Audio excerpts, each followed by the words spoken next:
going on an adventure. So there's only one way to figure it all out. Unzip the archaeology. Make it naked.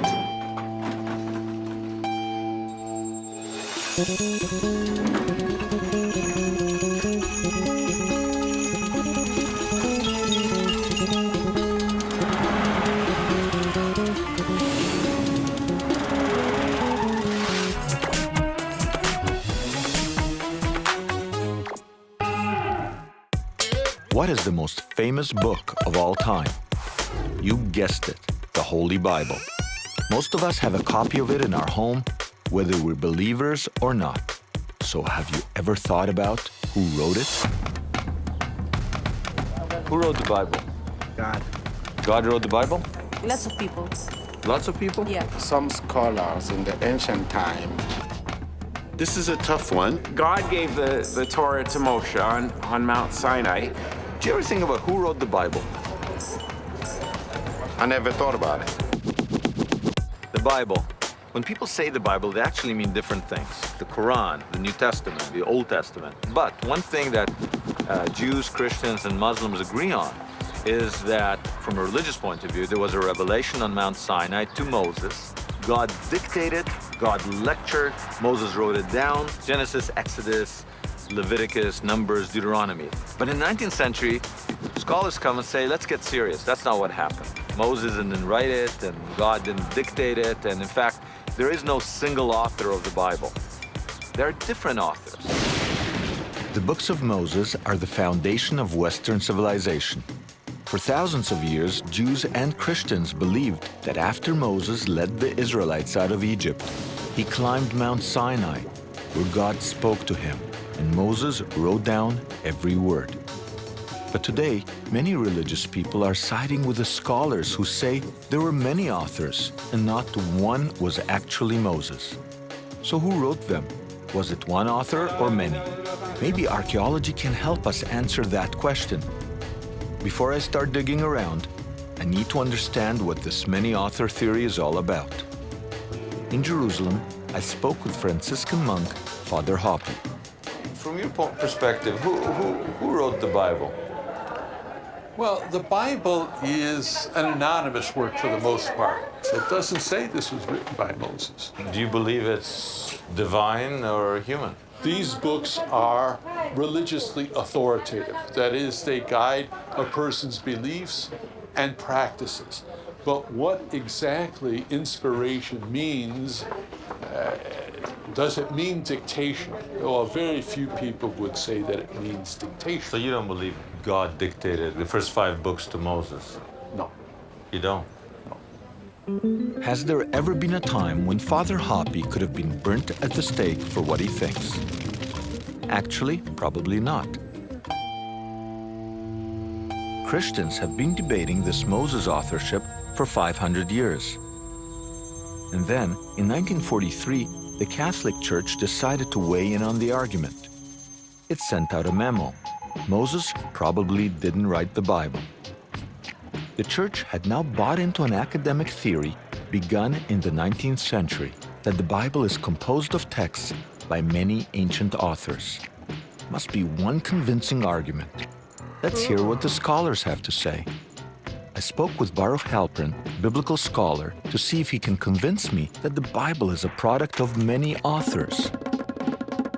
I've been sitting here and I've been wondering. I sit, I stand, I sleep, I wonder, who wrote the Bible? A bunch of different people.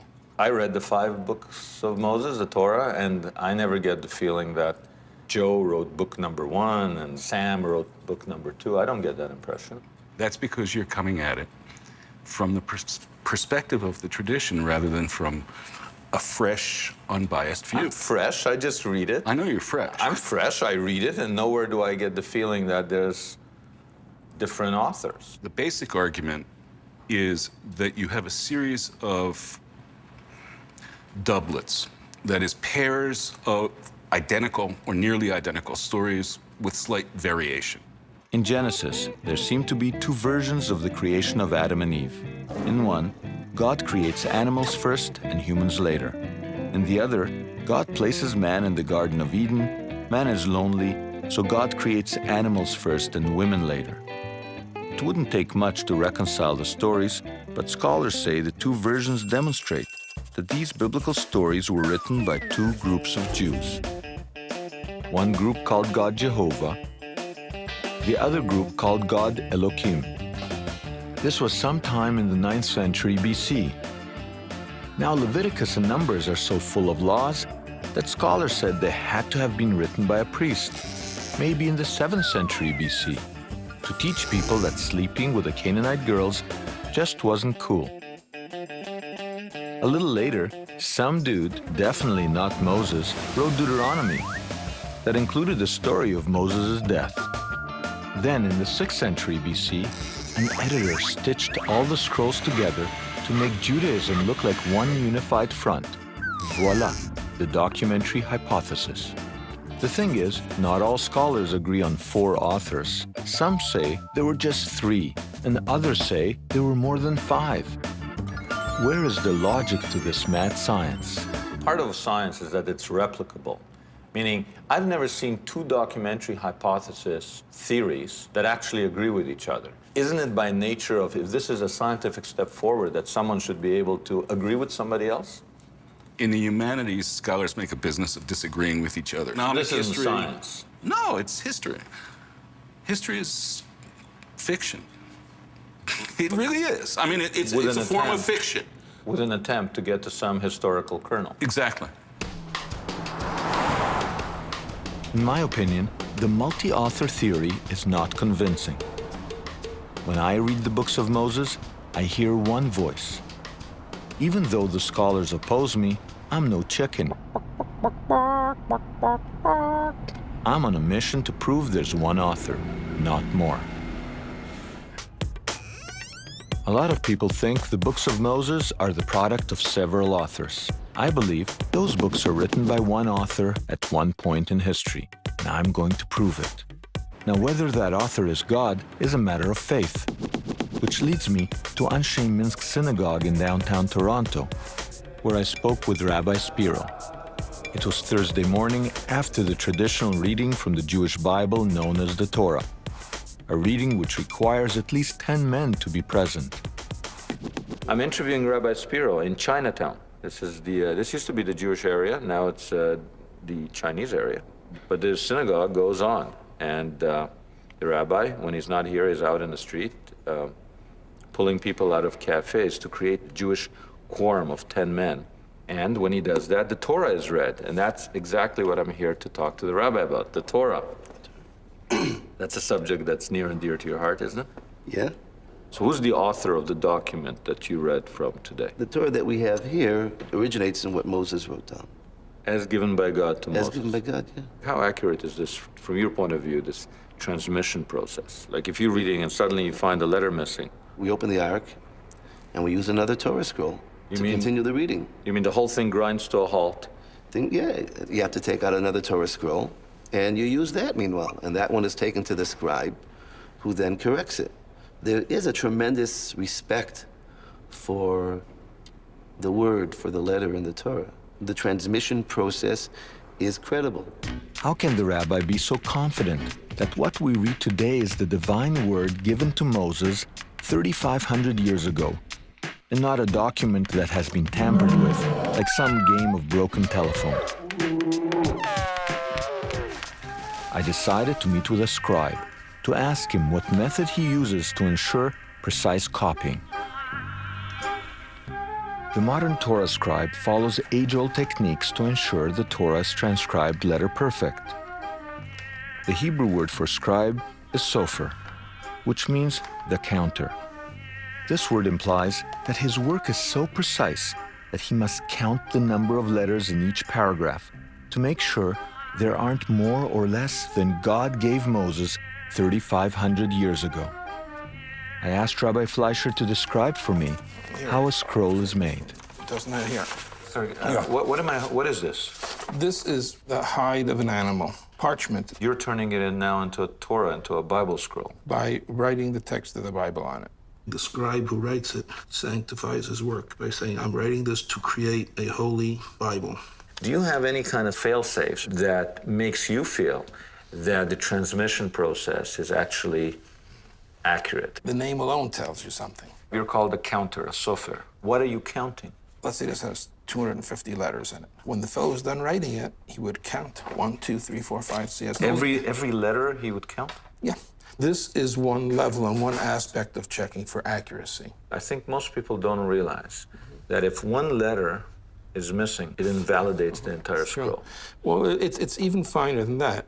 In most cases, even if two letters are touching each other, the Torah scroll is not valid. I mean, today we already have computer scans where they check on a master that highlights any inaccuracies. This is accurate to the last letter with no deviation from the Torah that Moses wrote. So you believe God dictated this text and Moses was the secretary and he wrote it down? He was the scribe. Given the scribe's extreme attention to detail, why would scholars come up with contradictory theories about a variety of unknown authors over time? I put this question to Baruch Halpern. The point is that unless you have a reason to go to the fantastical, why shouldn't you just accept the simple, which is, you know, it's not two traditions or three or four, it's one tradition. There's nothing fantastic about the idea that tradition grows over time and that various parties contribute to a tradition. In fact, that's what we see in every other religious tradition that we have. You have to agree that not a single archaeological shred has ever been found of the existence of the documentary hypothesis. That's absolutely correct. Okay. To prove that the Bible was written once by one author, all I need is archaeology that shows the text has not changed since it was first written some 3,500 years ago. Can archaeology really resolve this debate? Thanks to an accidental discovery of scrolls from 2,000 years ago, found by the shores of the Dead Sea, I think it can. I'm on my way to Qumran, where a boy went for a walk with his sheep one day in 1947 and by accident made the discovery of the millennium. He found hundreds of holy writings from 2,000 years ago, which included a Bible 1,000 years older than any Bible known to modern man. We have almost a letter-perfect version of the Bible from the Dead Sea Scrolls that were found in that very cave. It was found by a goat or a sheep. It probably was a goat. Sheep wouldn't make it up there. I revised my opinion. It was a goat. It went in there. The kid didn't want to follow the goat. Threw in a stone crack. There was pottery in there. When the shepherd went in there, found fragment after fragment after fragment of scrolls. Thousands of them. They're still being studied. And that's where they were found. The scrolls that were found in those caves are now in Jerusalem, in a special museum called the Shrine of the Book. On my trusty steed, I decided to take the scenic route to the museum. I wanted to see what the scribes were up to 2,000 years ago.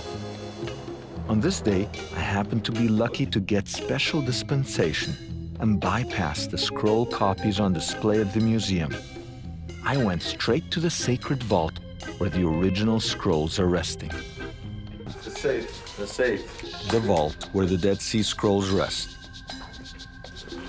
There I met Professor Flint and Professor Ulrich. They normally study the scroll fragments using infrared photos in the comfort of their own homes. And then they come here to double-check what they've read. I wanted to know if this 2,000-year-old scroll they're looking at is word for word the same as the Bible we have today. This is the real thing, right? This is the real thing. This is the real thing. If you go to the museum, you don't see the original, you see a copy because this is so fragile. We just uncover the part we're working on. What does work constitute? What we do is work on these at home with infrared photographs and then write out what we think it is, but then come in to check because there are things that you cannot tell from photographs. You know, there are various types of things that have gone wrong. Like you can tell that there was water damage there, it dried and then split. Are there letters, for example, that you might have thought it was one letter because there's this crack going through it, and then when you check it, you go, oh. Exactly. So you're checking to see whether the printed text is actually true to the... That's right. So here's an ancient scribe who may have been having some problems with his pen, and we try to explain this. Was he changing the text? What was he doing? What have we learned? The edition that's come down to us has been remarkably well preserved. Are there huge differences, critical differences? The traditional Hebrew texts that we have are very accurately transmitted from 2,000 years ago. Historically, we're very fortunate that the ancient Jews had a tradition of preserving the Bible and not changing it. The rabbis, if they felt there was an error, they tended to put the error in the margin. They didn't feel free to change the text. And because of their conservatism, we do have a very carefully preserved Bible. The Jewish scriptures have been preserved almost sort of by God's grace. So, by God's grace, we saw the Bible from 2,000 years ago, and it's exactly the same Bible we have today. Wouldn't that support the tradition that says the book we read today is the book Moses wrote down and handed to the Israelites 3,500 years ago? Well, Professor Halpern stopped me in my tracks when he told me Moses couldn't possibly have written the Bible. Do you think Moses wrote the Bible? No, I don't think Moses wrote a thing. You don't think he wrote a thing? Not a thing. He didn't go up on the mountain? I forgot to tell you, these people were illiterate until basically the 8th century BC. So the text meant nothing to them. I think I got him on that one. To prove my point, I went to the Sinai Desert.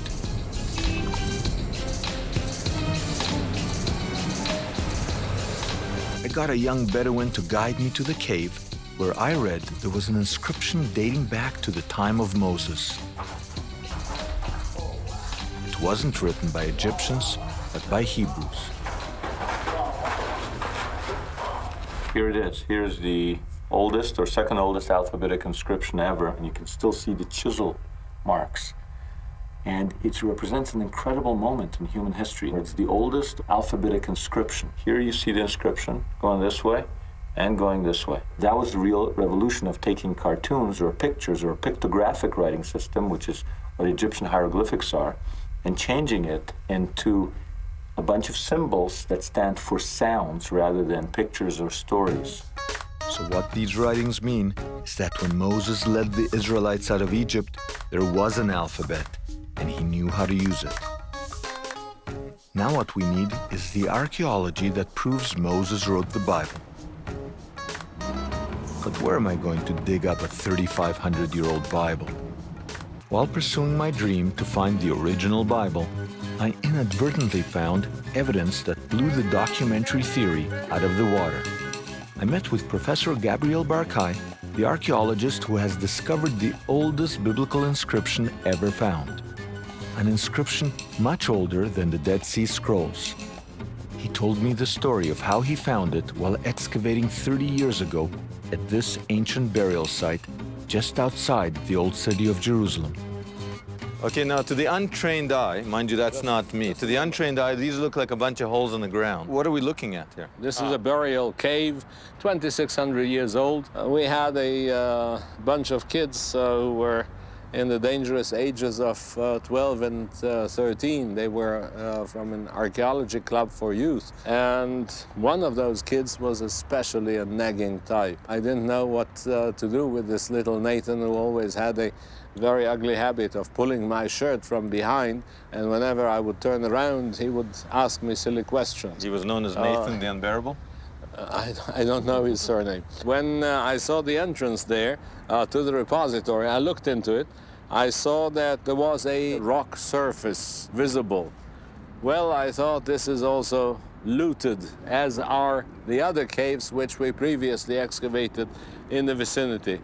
I said to myself, this is the place to put little Nathan. You stuck him into the tomb? Yes, I thought that I'm not going to see him for a while.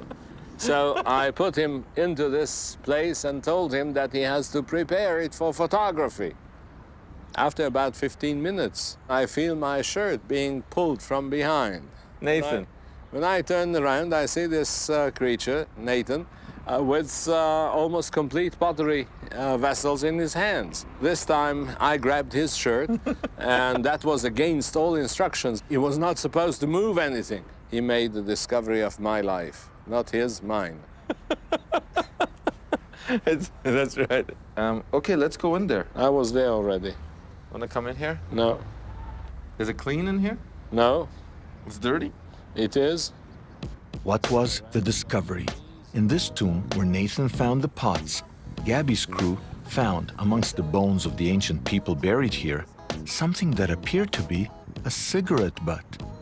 This apparent trash turned out to be two tightly rolled silver scrolls, the greatest discovery of Professor Barkay's life so far. What's this green mold on the wall? Green mold. But it took them several years to realize the real value of the treasure. When it was opened, we found it is Took you 3 years. About after 3 years. It was difficult to unroll it. When the proper method was found, we saw that it is a plaque of approximately 10 centimeters in size, and upon it was covered densely with writing. On two silver scrolls, you can read a biblical passage. May the Lord bless you and keep you. May the Lord cause his face to shine upon you and be gracious to you.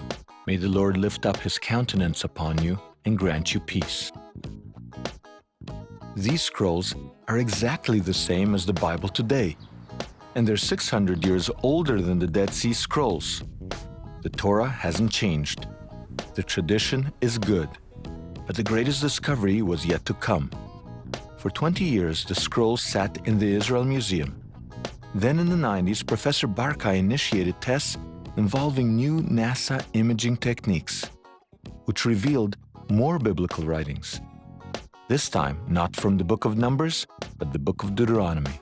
We discovered that there is another biblical or Torah verse on it. So 25 years after you find this thing, you actually find a whole new thing right before your eyes. Yes. Wow.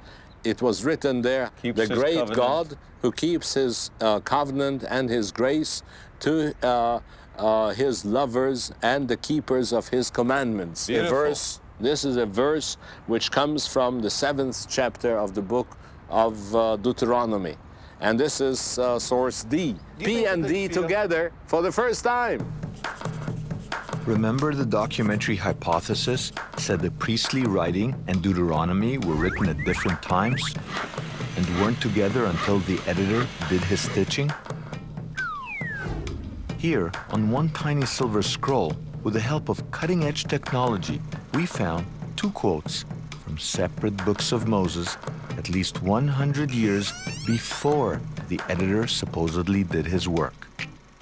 So we have evidence that identifies a fatal flaw in the documentary hypothesis. It's true, we didn't find the 3,500-year-old Bible Moses wrote, but give us time.